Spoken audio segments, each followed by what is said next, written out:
ठंड में गरीब कचरे वाली का घर। ठंड का कड़कता मौसम। उस कड़कती ठंड में सविता कूड़ा बीन रही थी। वो बहुत ही गरीब थी। उसके 2 छोटे बच्चे थे, एक का नाम रुबीना, दूसरे का राजू था। उनके पास कोई घर नहीं था। बहुत बड़े कचरे के कंपाउंड में एक खराब गाड़ी के अंदर सविता और उसके दोनों बच्चे रहते थे, जिससे उनका ठंड में सर बच सके।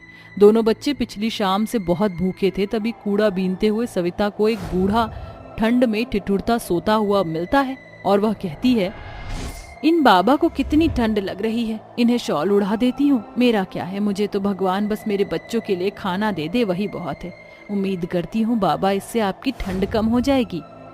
ये कहते ही सविता अपनी शॉल उन सोते हुए बाबा को उड़ाकर आगे बढ़ जाती है और कूड़ा बीनती है। जहाँ एक औरत कचरे में खाना डालने आती है कि सविता कहती है, अरे रुकिए रुकिए, अगर आपको बुरा ना लगे तो ये बचा हुआ खाना आप मुझे दे दीजिए। मेरे बच्चे कल शाम से बहुत भूखे हैं।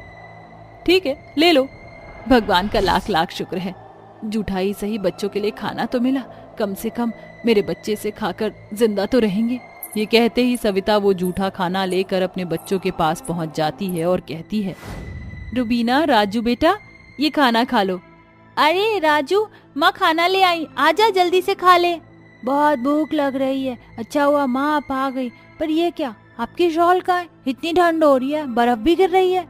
बेटा, एक बूढ़े अंकल थे, वो बहुत ठंड से ठिठुर रहे थे। उन्हें मुझसे ज्यादा जरूरत थी, इसलिए मैंने उन्हें दे दिया।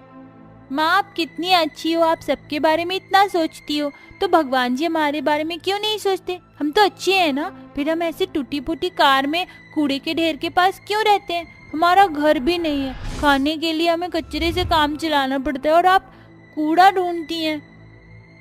अब तेरी बातों का मेरे पास जवाब तो कोई नहीं, पर भगवान की जो मर्जी के आगे किसी की नहीं चलती। अगर वो चाहेंगे तो हमें सब कुछ मिल जाएगा। फिलहाल खाना खा लो।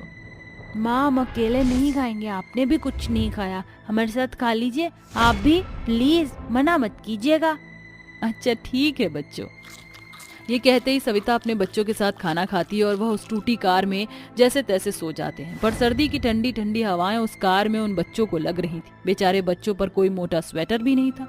फिर रात भर बर्फबारी होती है, जिससे हर जगह बर्फ ही बर्फ जम जाती है। सुबह होते ही सविता कूड़ा बीनने के लिए निकल जाती है, जहाँ उसे कूड़ा दूर दूर तक दिखाई नहीं देता, सिवाय सफेद बर्फ के। ये सब क्या हो रहा है? अगर मुझे कूड़ा नहीं मिला तो उसके बदले में मैं बच्चों को खाना कैसे खिलाऊंगी? इस बर्फ में कूड़ा ढूंढना बेहद मुश्किल है। सब जम गया है, एक तो इतनी ठंड है। काश कोई स्वेटर शॉल दे देता। सविता जैसे तैसे अपने हाथ से बर्फ को हटाकर कूड़ा ढूंढने की कोशिश करती है। वहां उसे एक प्लास्टिक की बोतल मिल जाती है और वो कहती है, एक बोतल निकालने में ही हाथ जम गए। कूड़ा बीनते बीनते पता नहीं क्या होगा। बच्चे वहां अकेले हैं। इस तरह सुबह से शाम तक सविता अपने बच्चों के लिए बर्फ में कचरे को ढूंढ ढूंढ कर इकट्ठा करती है, फिर कचरे वाले के पास उसे दे देती है, जिसके बदले में उसे कुछ चंद पैसे मिलते हैं और उन पैसों से अपने बच्चों का वो पेट भरती है। ये सिलसिला यूं ही चलता रहता है। पर एक दिन जब वह कचरे को बीनकर हाथ में खाना लिए घर लौटती है, तो कचरा उठाने वाले सरकार के ऑर्डर से उस जगह को वो साफ कर देते हैं और आसपास से कचरा उठा लेते हैं, जिसमें उनकी वह टूटी फूटी कार भी चली जाती है। वह एकमात्र उनके सर की छत थी, एक घर था जिससे वह ठंड में बच सकते थे। तभी बच्चे रो रो कर कहते हैं, माँ अब क्या होगा? अब हम कहाँ जाएंगे? हमारी तो कहीं रहने की जगह ही नहीं बची। अब तो बर्फ भी पड़ने लगी है 2-3 दिन से, कहीं इस ठंड में हम भगवान को प्यारे ना हो जाए। मैं उन्हें रोकती हूँ, साहब ये क्या हो रहा है? आप इस कचरे को क्यों हटा रहे हो? क्या होने वाला है यहाँ? अरे तुम यहाँ क्या कर रही हो? चलो चलो, इस जगह को खाली करो। एक तो इतनी बू आ रही है, इस कचरे में रह रहे थे क्या? हटो, यह जगह हमें साफ करनी है। अब यहाँ मॉल बनने वाला है। तुम जैसे लोगों ने यहाँ कचरा बना दिया है। साहब ऐसा मत कीजिए, फिर हम कहाँ रहेंगे? कहीं भी जाओ, पर इस जगह को खाली करो, वरना धक्के मार कर निकाल दूंगा। तभी सविता बर्फबारी में अपने बच्चों और पोटली को लिए वहां से निकल जाती है और कहती है, अब हम कहाँ जाएंगे? मुझे कुछ समझ नहीं आ रहा। माँ बहुत ठंड लग रही है, कुछ करो ना। हाँ माँ, कहीं चलो ना, बहुत हवा लग रही है यहाँ। तुम फिक्र मत करो बच्चों, वही सोच रही हूँ मैं। बहुत आगे चलने के बाद सविता अपने दोनों बच्चों के लिए एक खंबे की लाइट के पास पहुंचती है, जहां कचरे का ढेर था। वह उन कचरे के डिब्बों को आगे आगे रख लेती है और दीवार के सहारे बच्चों के साथ बैठ जाती है और कहती है, बच्चों, मैंने ये कूड़े के डिब्बे को आगे आगे इसलिए रख दिया ताकि ठंडी हवा ना लगे, और लाइट भी है। यहाँ बाकी कचरे से तो हमारा गहरा नाता है, यही हमारा घर है, चलो सो जाओ। हाँ माँ, लोगों के पास आलीशान घर होता है और हमारा कचरा घर है। ये कहते ही सविता के दोनों बच्चे उसकी गोद में सर रख कर सो जाते हैं, जहाँ सविता भी लोरी गाकर सो जाती है।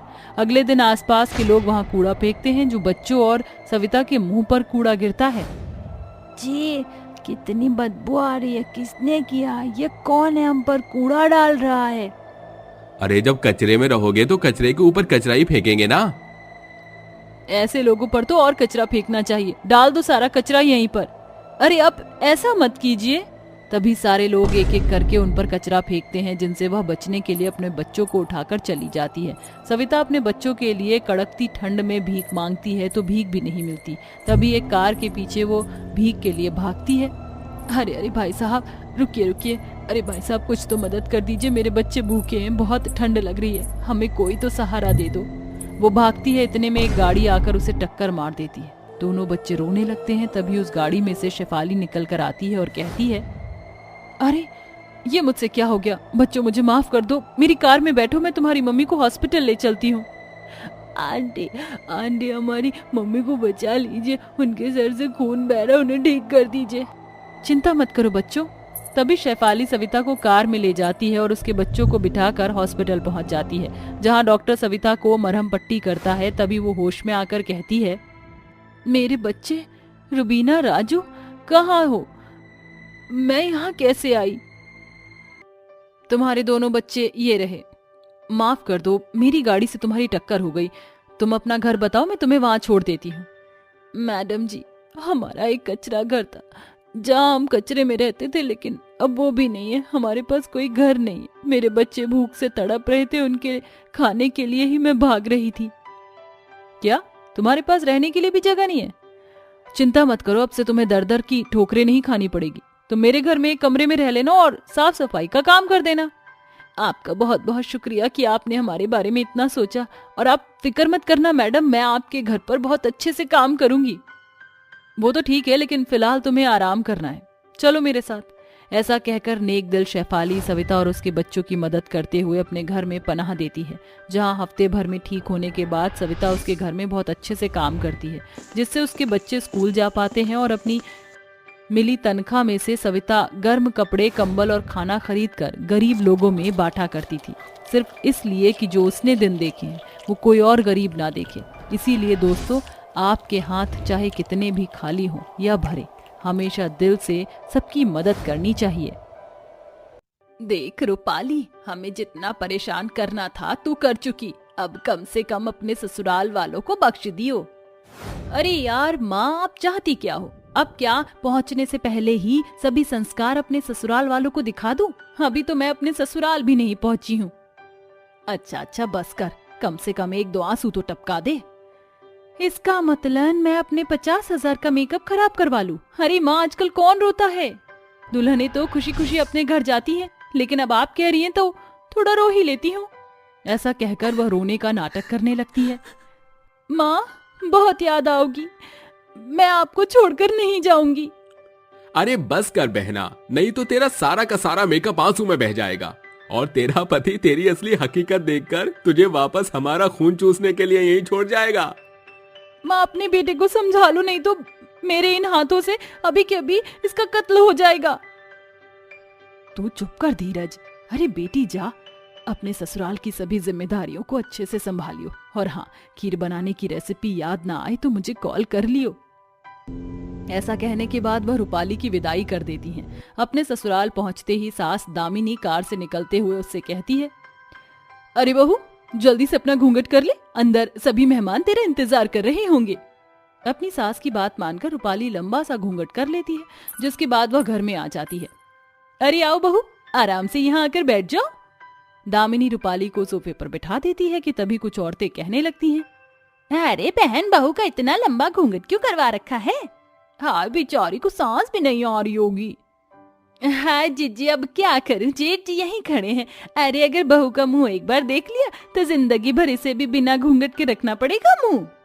अरे हाँ, लेकिन मुंह दिखाई की रस्म कब होगी? अब वो तो होनी ही है। ऐसा कहने के बाद दामिनी चेतन के पास जाती है और उससे कहती है, अजी यहाँ को तो सुनो, मैनू कह रही थी कि जेठ जी को बाहर को ले जाओ, बेचारी बहू का दम घुटा जा रहा है। दामिनी की बात मानकर चेतन अपने बड़े भाई को वहाँ से बाहर ले आता है, जिसके बाद सभी औरतें रूपाली की मुंह दिखाई की रस्म करने को उतावली होती हैं। अरे बहू की मुंह दिखाई की शुरुआत तो मैं करूंगी। अरे नहीं अम्मा जी, मेरी बहू की मुंह दिखाई की शुरुआत तो मुझसे ही होनी चाहिए। तभी वहाँ केसरी आ जाती है। लो भाई कर लो बात, मेरे रहते तूने ये सोच भी कैसे लिया कि मेरे होते मुंह दिखाई तू करेगी? वो आपस में बहस करने लगती हैं। वहीं बेचारी रूपाली अंदर ही अंदर घूंघट से बहुत ज्यादा परेशान हो जाती है। हे भगवान, ये सभी औरतें तो आपस में ही लड़ने लगी। अगर ऐसा ही चलता रहा तो मैं इस 1 किलो के घूंघट को संभालती संभालती यहीं बेहोश हो जाऊंगी। तभी केसरी दामिनी से कहती है, और दामिनी काहे बहस कर रही है? मैं तेरी जेठानी हूँ और तुझसे बड़ी भी हूँ। इस मुंह दिखाई पर तो मेरा ही हक बनता है। ऐसा कहने के बाद केसरी रूपाली का घूंघट उठाती है, जिसके बाद वह कहती है, हाय हाय बहू, तूने ये आधी किलो का पाउडर अपने मुंह पर क्यों चिपका रखा है? अरे बूढ़ी औरत, इतना भी नहीं पता ये मेकअप है। और जब हमारी शादी हुई थी तो हम अपने मायके में केवल एक बिंदी और थोड़ी सी लिपस्टिक लगा कर आए थे, लेकिन आजकल की लड़कियां तो इतना मेकअप कर लेती हैं कि उनका असली चेहरा तो मेकअप के पीछे ही छुप जाता है। भगवान, इसे कोई यहाँ से ले जाओ, नहीं तो मेरा गुस्सा ओवरलोड हो जाएगा। अरे मेरी बहू बहुत सुंदर है और ये सब तो आजकल का फैशन है। आप जैसी अधेड़ उम्र की औरतों को थोड़ी ना पता होगा। अरे बहू, अब यहाँ कोई आदमी नहीं है, चल तू अपना घूंघट खोल ले। ये सुनते ही रूपाली एक लंबी सांस के साथ अपना घूंघट खोल लेती है, जिसके बाद एक एक करके सभी औरतें रूपाली की मुंह दिखाई करती हैं और उसे पैसे, गहने और तोहफे देकर अपने अपने घर चली जाती हैं। अरे भाभी जी, आप बहुत थक गई होंगी, चलो आपको आपका कमरा दिखा देती हूँ, आप वहाँ आराम कर लेना। रूपाली अपनी ननद के साथ अपने कमरे में चली जाती है। जैसे ही प्रिया कमरे से चली जाती है, रूपाली फौरन बेड पर लमलेट हो जाती है। हे भगवान, ये सब क्या हो रहा है मेरे साथ? बहू का पहला दिन ऐसा होता है? माँ ने तो कभी मुझे इसके बारे में बताया ही नहीं। रूपाली को लेटे हुए अभी 2 मिनट भी नहीं हुए थे कि तभी उसकी सास उसके कमरे में आ जाती है। अरे बहू, तू यहाँ आराम से लेटी है, वहाँ सभी लोग नई बहू के हाथ का हलवा खाने के लिए बेचैन हैं। ये सुनते ही रूपाली का गला सूख जाता है और एकदम से वो उठकर बैठ जाती है और अपने मन ही मन कहती है, हे भगवान, ये सब क्या हो रहा है मेरे साथ? माँ ने तो मुझे खीर बनाना सिखाया था, अब मैं हलवा कैसे बनाऊंगी? क्या हुआ बहू, क्या सोच रही हो? अरे जल्दी चल, मेहमान तेरा इंतजार कर रहे हैं। दामिनी रूपाली को अपने साथ रसोई में ले आती है। बहू ये देख, ये हमारी रसोई है, सारा सामान यहीं पर रखा है। मैं बाहर मेहमानों के पास जा रही हूँ, कोई काम हो तो बुला लेना। ऐसा कहने के बाद वह रसोई से चली जाती है, जिसके बाद रूपाली तुरंत अपने फोन से अपनी माँ को फोन लगाती है। अरे माँ, कहाँ हो आप? जल्दी से मेरा फोन उठाओ, नहीं तो यहाँ पर इज्जत का भाजी पाला हो जाएगा। रूपाली बार बार अपनी माँ को कॉल करती है, लेकिन उसकी माँ उसका फोन नहीं उठाती, क्योंकि वह अपनी बेटी की शादी करने के बाद गंगा स्नान करने पहुंच जाती है, जहां वह गंगा में डुबकी लगा रही होती है। यहाँ बेचारी रूपाली की आंखों में आंसू आ जाते हैं कि तभी रसोई में तनिष्क पानी पीने के लिए आता है। अरे रूपाली, क्या हुआ? तुम ऐसे उदास क्यों खड़ी हो? तनिष्क जैसे ही रूपाली की आंखों में आंसू देखता है, वह सब कुछ समझ जाता है। ओहो, लगता है मेरी मिस का ससुराल में पहला दिन बिल्कुल भी अच्छा नहीं गया। कुछ नहीं, बस मुझे माँ की याद आ रही है। अच्छा, अगर ऐसी बात है तो तुम अपनी आंखों से इन आंसुओं को पोंछ लो, क्योंकि मैं अब अपनी सास का रोल प्ले करने जा रहा हूँ। ऐसा कहने के बाद तनिष्क एप्रिन पहन लेता है और स्वादिष्ट हलवा बनाना शुरू कर देता है, जिसके चलते वह हलवा बनाना रूपाली को भी सिखाता है। सबसे पहले एक कढ़ाई लो और उसमें सूजी को कुछ इस प्रकार भून लो। फिर कढ़ाई से सूजी निकालो और उसमें पानी, मक्खन और ड्राई फ्रूट्स डाल दो। कुछ देर पानी को पकाओ और फिर सूजी डाल दो और देखो, आपका ये स्वादिष्ट हलवा तैयार हो गया। अरे वाह, ये तो बहुत आसान था। तनिष्क हलवा परोस कर रूपाली को देते हुए कहता है, जाओ सभी मेहमान को अपने ये स्वादिष्ट हलवा खिलाओ। सब इसका बेसब्री से इंतजार कर रहे हैं। रूपाली अपने पति का इतना अच्छा बर्ताव देखकर खुश हो जाती है, जिसके बाद वह हलवा ले जाकर सभी को देती है। सभी हलवा खाने के बाद रूपाली की तारीफ करते हैं। अरे वाह बहू, ये तो बहुत ही स्वादिष्ट है। अरे बहू के हाथों में तो जादू है, जादू। भाभी जी, आपने तो 1 मिनट में ही सबका दिल जीत लिया। ये बताओ, इतना टैलेंट लाई कहाँ से हो? एकाएक सभी रूपाली की तारीफ करने लगते हैं, जिसके बाद शुरू में तो रूपाली का शादी का पहला दिन बहुत खराब गया, लेकिन बाद में उसके पति तनिष्क ने सब कुछ ठीक कर दिया, जिसकी वजह से रूपाली बहुत खुश होती है।